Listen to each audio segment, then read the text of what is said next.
Praise the Lord. प्रभु की स्तुति हो। परमेश्वर को धन्यवाद देते हैं आज के दिन के लिए, इस समय के लिए। परमेश्वर बहुत महान है, अद्भुत परमेश्वर है। हर एक के जीवन में वो कार्य करने वाला परमेश्वर है। और मैं धन्यवाद देती हूँ कि पूरा सप्ताह में परमेश्वर ने आप सबको बचा के रखा। आप ये मेरा वीडियो देखते हैं, लाइक करते हैं, शेयर करते हैं, इसलिए मैं धन्यवाद देना चाहती हूँ। और धन्यवाद देती हूँ मेरे जीवित खुदा को कि जिसने मेरे सब देखने वालों को, सब वीडियो देखने वालों को और ये वीडियो लाइक करने वालों को, जितने भी व्यूअर्स है, मैं आप सबके लिए धन्यवाद देती हूँ यीशु मसीह के पास, क्योंकि परमेश्वर ने, प्रभु यीशु मसीह ने आपको संभाल के रखा, सुरक्षित रखा। ये प्रभु की महान महिमा है। और परमेश्वर ने मुझे भी संभाल के रखा और अब मैं आज आपसे रूबरू हो रही हूँ, इसलिए मैं प्रभु को धन्यवाद देती हूँ। हमेशा की तरह मेरे प्रियो, पहला प्रार्थना करेंगे, फिर आज के टॉपिक की तरफ हम लोग जाएंगे। धन्यवाद देते हैं महान परमेश्वर, आज के इस दिन के लिए धन्यवाद देती हूँ प्रभु जी। प्रभु आप महान कार्य करने वाले परमेश्वर है प्रभु। आज जो भी निराश है प्रभु, जो भी दुखी है प्रभु, जो भी बीमार है मेरे यीशु मसीह, आज आप सबकी सुधि लो, सबको याद करो प्रभु, और सबके मन को प्रभु आपकी पवित्र शांति से भरो। आपकी पवित्रता, आपकी धार्मिकता इनके जीवन में कार्य करने दो प्रभु, क्योंकि आप धर्मी परमेश्वर है प्रभु जी। मैं धन्यवाद देती हूँ प्रभु यीशु मसीह। प्रभु आज आप कार्य करो प्रभु, क्योंकि बहुत बार लोगों ने हमें रिजेक्ट किया है प्रभु, परंतु प्रभु आप हमें रिस्टोर करने वाले, पुनः स्थापित करने वाले, पुनः रचित करने वाले परमेश्वर हो प्रभु, इसलिए मैं आपको धन्यवाद देती हूँ प्रभु।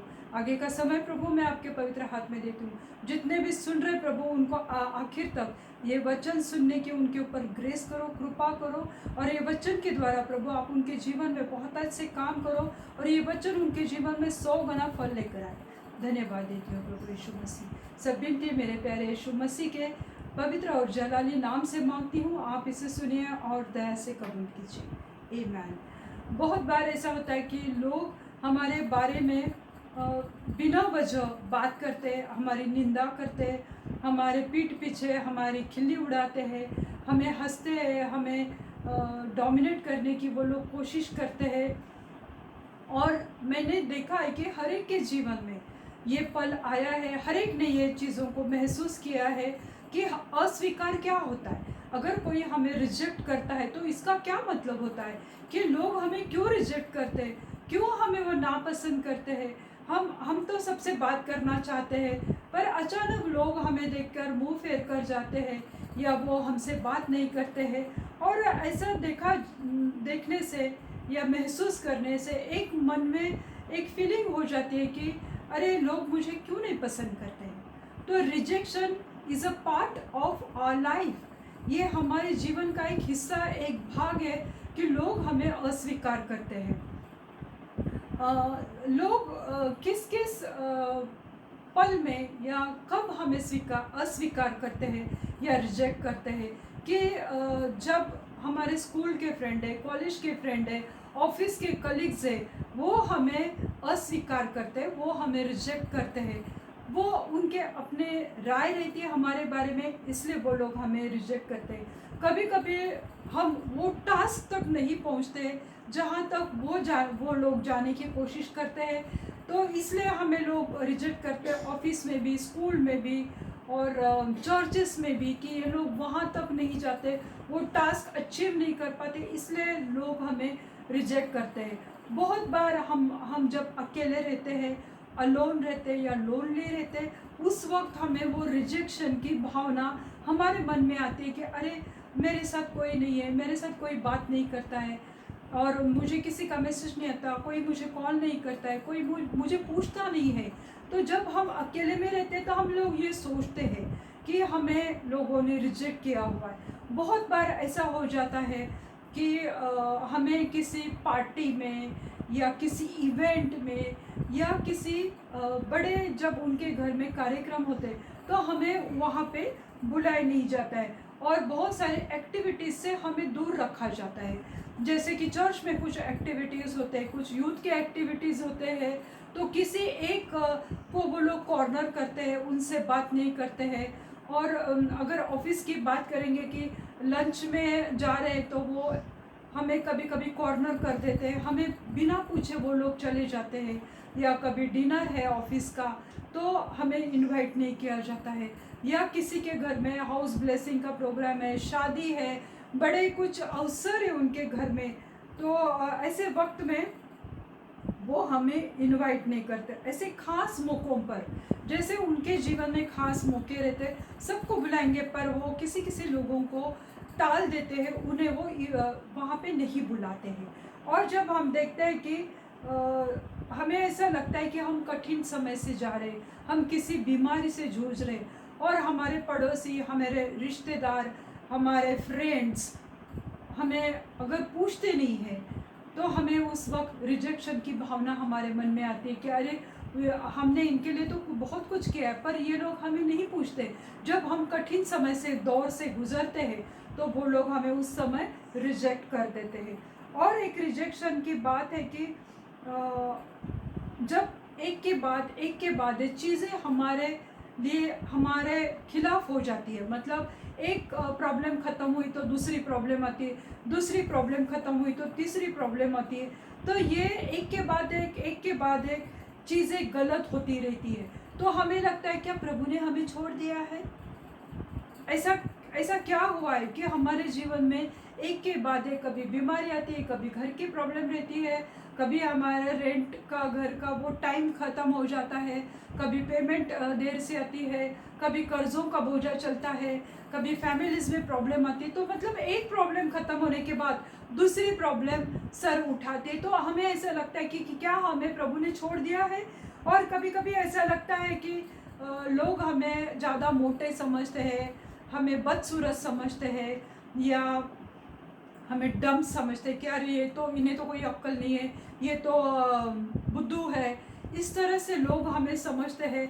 तो स्पेशली हमारे फैमिलीज़ में कभी कभी हमारे पति पत्नी में रिजेक्शन बहुत बार हमने देखा है कि होता है।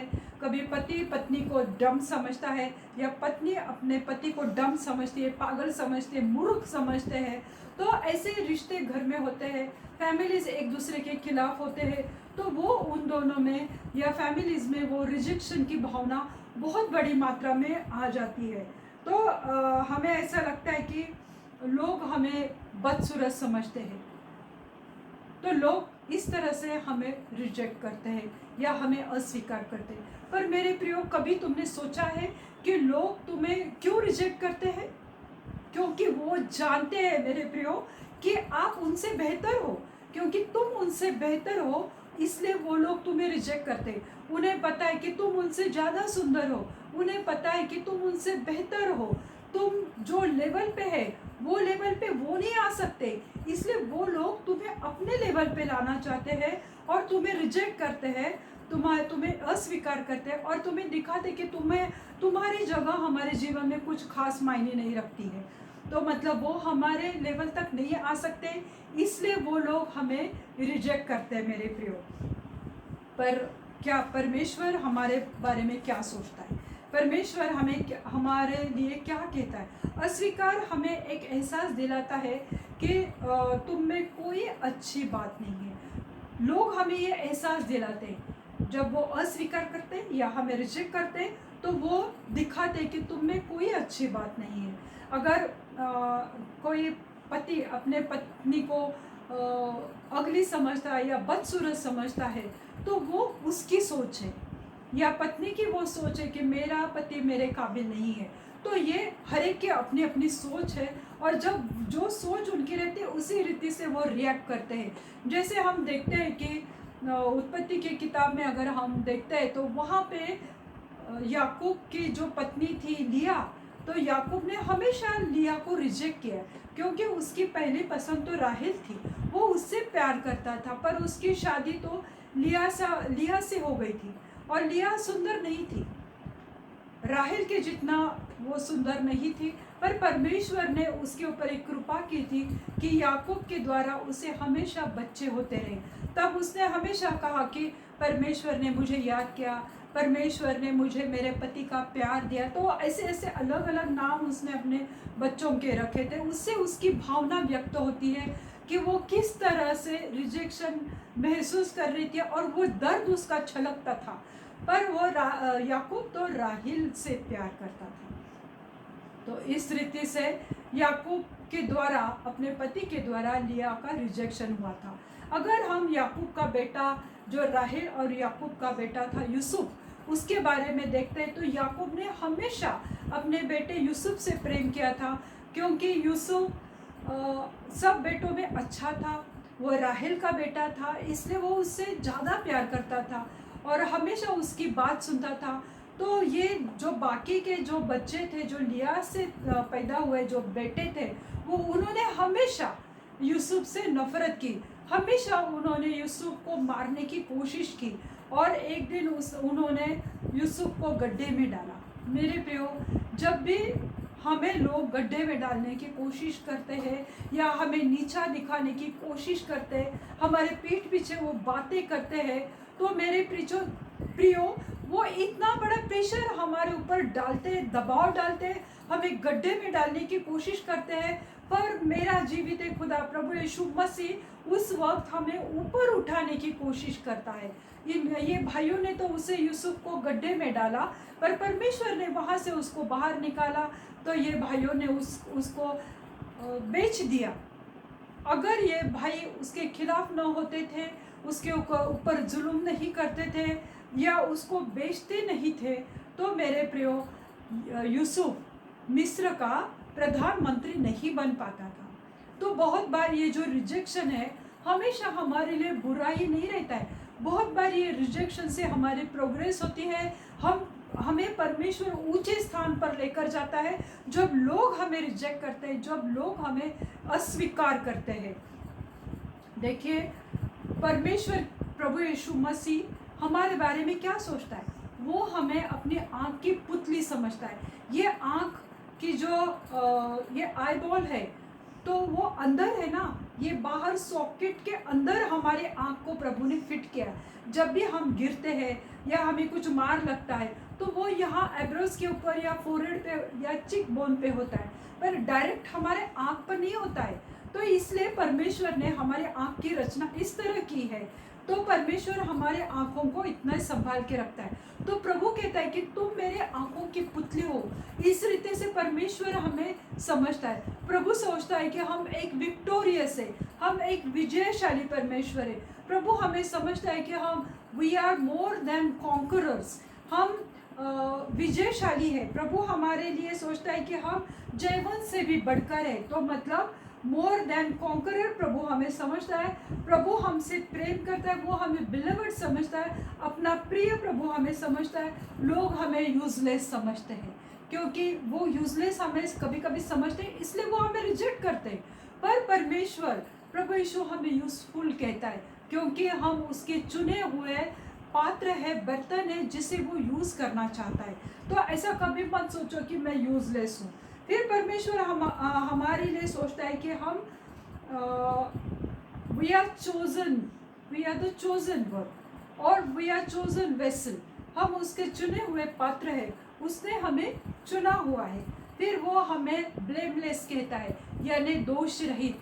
परमेश्वर इसीलिए तो सूली पे गया, ताकि जो पाप की वजह से लोग हमें कैरेक्टर के खिलाफ बोलते हैं, लोग हमारे विषय में नाना तरह की चर्चा करते हैं और वो हमारे ऊपर इस तरह से दोष लाने की कोशिश करते हैं।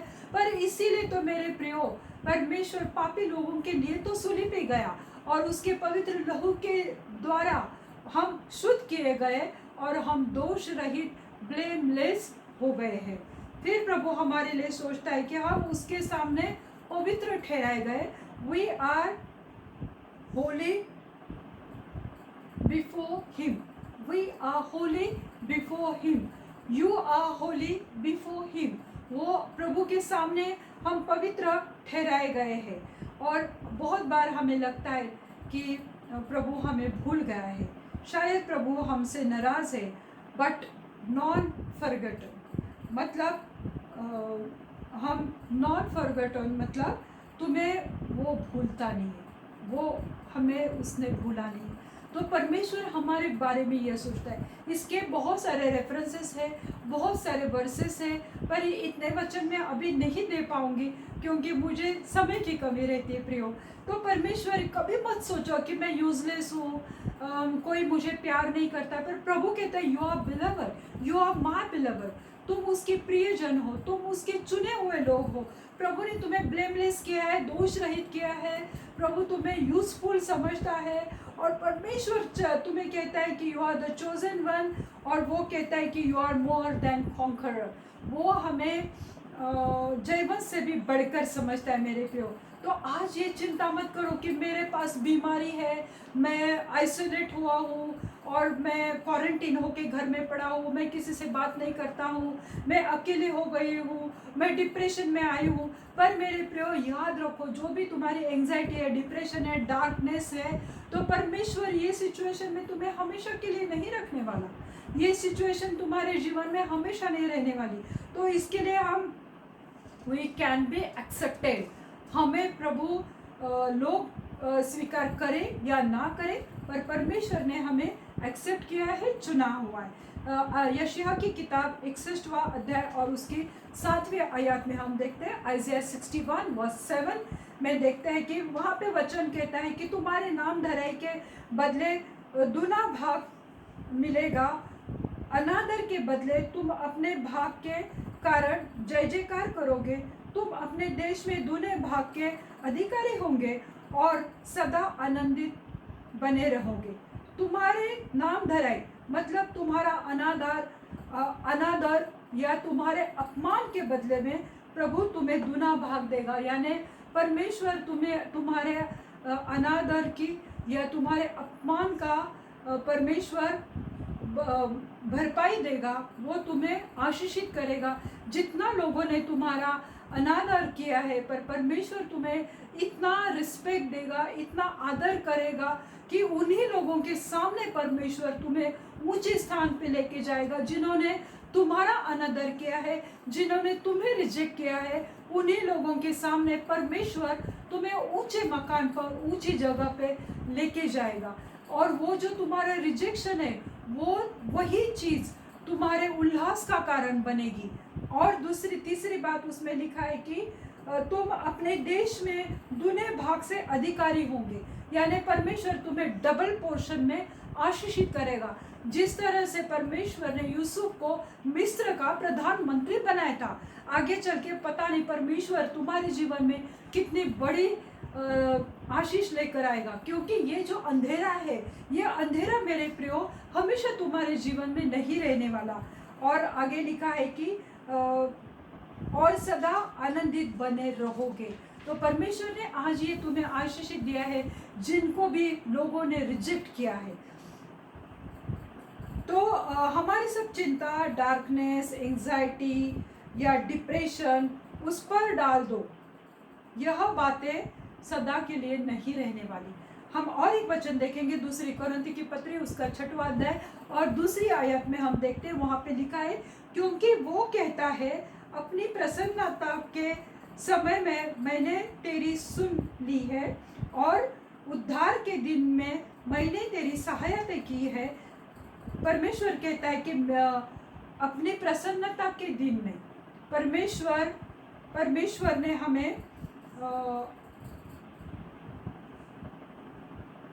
हमें आशीषित किया है। और परमेश्वर कहता है कि उद्धार के दिन में मैं तेरी सहायता करूँगा और अपनी प्रसन्नता के समय में मैंने तेरी सुन ली है, मैंने तेरी प्रार्थना को सुना है, परमेश्वर कहता है, और मैं तुझे उद्धार दूंगा। आगे वचन में लिखा है, देखो अभी वह प्रसन्नता का समय, अभी वही समय है कि जो मैंने तुम्हारे लिए नियुक्त किया है, उसी समय, अभी इसी वक्त मेरे प्रियो, जब तुम ये वचन सुन रहे हो, अभी इसी क्षण, इसी वक्त प्रभु कहता है कि प्रसन्नता के समय, अभी प्रसन्नता का समय है। और देखो अभी उद्धार का दिन है, और यही एक समय है। प्रसन्नता का मतलब यही एक समय है, या यही एक परफेक्ट टाइम है कि मैं अभी तुम्हें आशीषित करने वाला हूँ। मैं अभी तुम्हारे प्रार्थनाओं को सुन रहा हूँ। अभी मैं तुम्हारे जो अंधेरा है तुम्हारे जीवन का, उसको मैं हटा के मैं उजाला तुम्हारे जीवन में लाऊंगा। क्योंकि पौलुस और साइलस जब उनको बहुत मारा था, पीटा था लोगों ने, और उन्हें जेल में, कारागृह में डाला गया था, वो भी एकदम अंदर के रूम में, मतलब पहले दूसरे तीसरे या अंदर, जब जो सबसे अंदर का कोठरी, वहाँ पे पौलुस और साइलस को डाला था। उनका क्या दोष था? कुछ भी नहीं था। वो प्रभु यीशु मसीह का सुसमाचार कर रहे थे, वो प्रभु यीशु मसीह के बारे में प्रचार कर रहे थे। उसकी सजा उन्हें मिली क्योंकि शास्त्री फरीसी लोग उन पे जलते थे।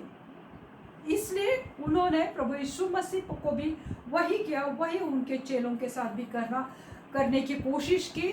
और उनको वो अंधेरे खोली में, अंधेरे रूम में उनको वहाँ पे डाला था। चेन से बंधे हुए थे और उनके पूरे बदन में जख्म थे। वो पूरे बदन में दर्द हो रहा होगा, क्योंकि उनको बहुत सारा मार दिया था, पीटा गया था। ऐसे समय में बाइबल में लिखा हुआ है कि अंधेरे रूम में थे, कोठड़ी में थे, और वहाँ पे आधी रात के समय, देखो रात के 9 बजे, 10 बजे, 11 बजे नहीं, तो आधी रात के समय में वो परमेश्वर को स्तुति आराधना दे रहे थे, परमेश्वर की महिमा कर रहे थे, उसको आदर दे रहे थे, सम्मान दे रहे थे, गाना गा रहे थे और उसकी स्तुति कर रहे थे। उस वक्त आधी रात हो चुकी थी। बाइबल में लिखा हुआ है कि आधी रात को वो स्तुति आराधना दे रहे थे परमेश्वर को। तो आधी रात के बाद क्या होता है? नया दिन चालू होता है मेरे प्रियो। तो हर एक रात के बाद उजाला आता है। आज तुम्हारे जीवन में जो भी सेटबैक है या जो भी नाकामयाबी है, तो वो हमेशा रहने वाली नहीं है। जो भी सेटबैक या जो भी नाकामयाबी तुम्हारे फैमिली लाइफ में, तुम्हारे विवाह में, तुम्हारे ऑफिस में, तुम्हारे काम में, आज तुम आइसोलेट होके घर में पड़े हो, तुम्हें ऐसा लग रहा है कि तुम नाकामयाब हो, तुम घर में हो, पता नहीं मेरे ऊपर परमेश्वर का कर्ज है। ऐसा कुछ भी नहीं मेरे प्रियो। ये हम सोचते रहते, हम क्या सोचते ये इम्पोर्टेंट नहीं है मेरे प्रियो। और ये परिस्थिति हमेशा, ऐसी परिस्थिति तुम्हारे जीवन में नहीं रहेगी, क्योंकि परमेश्वर इस परिस्थिति को बदलेगा। ऐसी कोई बीमारी नहीं है कि जिसे परमेश्वर प्रभु यीशु मसीह चंगा नहीं कर सकता। ऐसी कोई परिस्थिति नहीं, कोई हालात नहीं जिसे परमेश्वर बदल नहीं सकता। ऐसी कोई रात नहीं जिसमें उजाला नहीं आता, जिसके बाद दिन नहीं आता है। जब एक अंधेरा रहता है, तो जब उजाला आता है तो उजाला अंधेरे को खा जाता है, उसको निकलना ही पड़ता है। और प्रभु यीशु मसीह खुद उजाला है।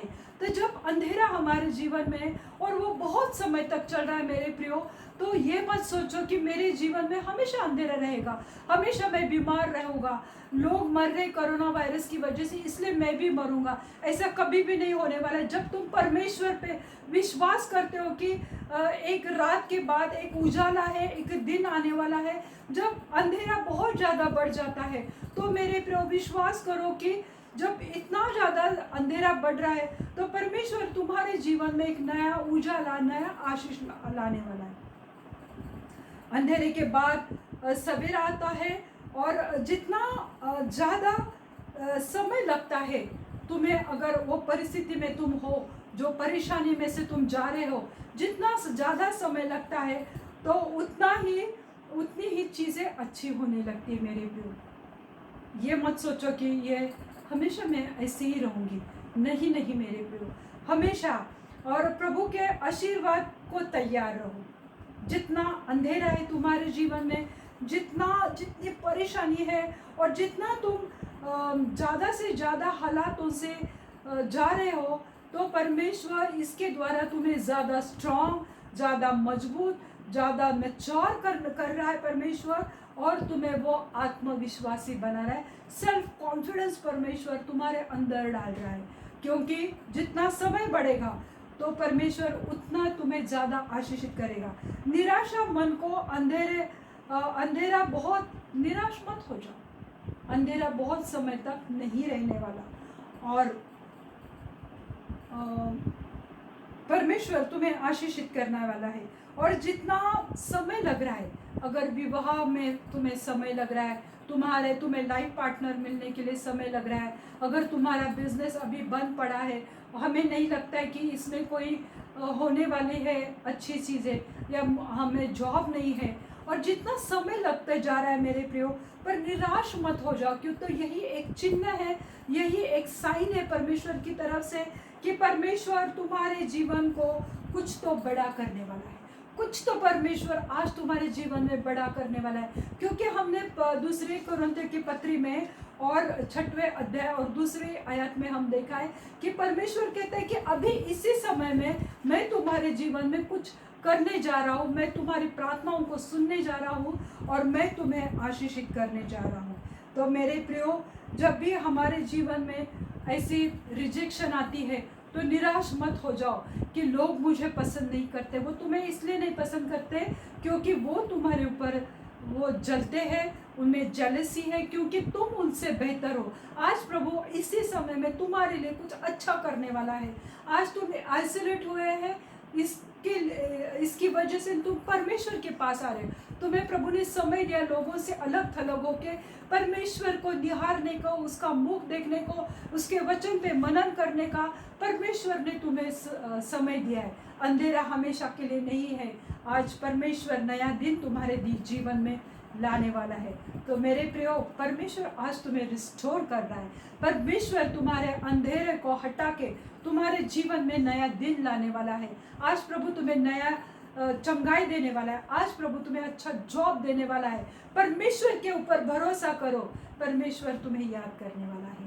मेरे प्रियो, अभी खुश हो जा, क्योंकि परमेश्वर तुम्हारे लिए कुछ अच्छा परमेश्वर ने सोचा है वो करने वाला है। प्रार्थना में जाएंगे। धन्यवाद देते हैं मेरे प्यारे जीवित खुदा, आप महान परमेश्वर है। आज आप कार्य करने वाले परमेश्वर हो प्रभु, क्योंकि परमेश्वर आज जो हालातों से लोग जा रहे हैं, जो पीड़ा में, जो दर्द में, जो बीमारी में पड़े हैं, मेरे प्रियो, मेरे परमेश्वर, मेरे यीशु मसीह, आज तुम देख रहे हो परमेश्वर प्रभु, तुम चाहते हो कि लोग तुम्हारे वचन पे मनन करें, लोग तुम्हारे ऊपर विश्वास करें, क्योंकि बहुत से लोगों को ये बीमारी की वजह से बहुत सारे लोगों ने उनको रिजेक्ट किया है, उन्हें अपने से दूर किया है। पर परमेश्वर आप किसी को रिजेक्ट नहीं करते हैं। तो मेरे जीवित खुदा, ऐसे हालात में भी आप उन्हें गले से लगाना चाहते हैं, आप उनसे बहुत प्यार करते हैं और आप उन्हें चंगाई देना चाहते हैं। क्यों तो आपके कोड़े खाने से हमें चंगाई मिली है प्रभु जी। प्रभु यीशु मसीह, आज जो भी बीमार है प्रभु, आज उनको छुओ प्रभु जी, और उनको सहायता करो। जो भी हड्डी के परेशानी है, हड्डी के बीमार है प्रभु, उनको छुओ प्रभु। रीढ़ के हड्डी की परेशानी है, टेनिस एल्बो है, फ्रोजन शोल्डर है, घुटने में दर्द है, एथराइटिस है, मैं उनको डांटती हूँ यीशु मसीह के नाम से। इसी वक्त प्रभु उनको छुओ प्रभु, आरोग्य से भरो प्रभु। हर एक कोरोना पेशेंट को छुओ प्रभु, जिनको भी प्रभु ऑक्सीजन की जरूरत है प्रभु, आप ही खुद प्रभु जीवन हो, आशा हो प्रभु, आप उनके जीवन में, उनके फेफड़ों में आप सांस डाल दो प्रभु जी। प्रभु जिनको भी दवाई नहीं मिल रही प्रभु, आप उनको दवाइयाँ मुहैया करो प्रभु, उनको दवाइयाँ दे दो प्रभु जी, और उनको चंगाई दो प्रभु, क्योंकि परमेश्वर ये सब तो पृथ्वी की चीज़ें हैं प्रभु, पर सच्ची आशीष तो आप स्वर्ग से देते हैं प्रभु। तो आप उनके ऊपर आपका पवित्र आशीष, पवित्र चंगाई उनके ऊपर आने दो प्रभु। उनको छुओ, उनको भरो प्रभु, उनको शांति से भरो, उनका डिप्रेशन निकाल दो प्रभु, क्योंकि मेंटली लोग आज डिस्टर्ब है प्रभु जी। वो मानसिकता उनकी बहुत नीचे गई हुई है, वो बहुत नाराज है, अपने जीवन में निराश है। मेरे यीशु मसीह प्रभु, आप उनको अपने वचन से बांधे रखो, थामे रखो, आशीषित करो, खुश करो मेरे यीशु मसीह। मैं आपको धन्यवाद देती हूँ प्रभु जी। जो भी कैंसर, ट्यूमर के पेशेंट है, मिर्गी के पेशेंट है, बीपी के पेशेंट, हार्ट प्रॉब्लम प्रभु, हर एक को आज इसी वक्त चंगाई दो प्रभु जी।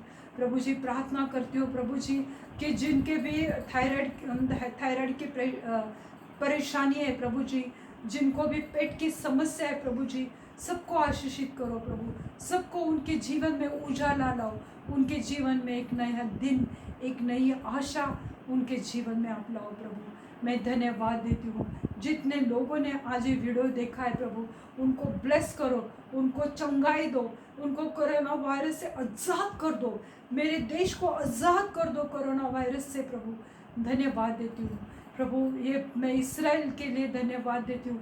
इसराइल को प्रभु आपने कोरोना मुक्त किया है प्रभु, आपकी महिमा हो, आपकी जय जयकार हो प्रभु। धन्यवाद देती हूँ। सब विनती प्यारे यीशु मसीह के नाम से मांगती हूँ, आप इसे सुनिए और दया से कबूल कीजिए।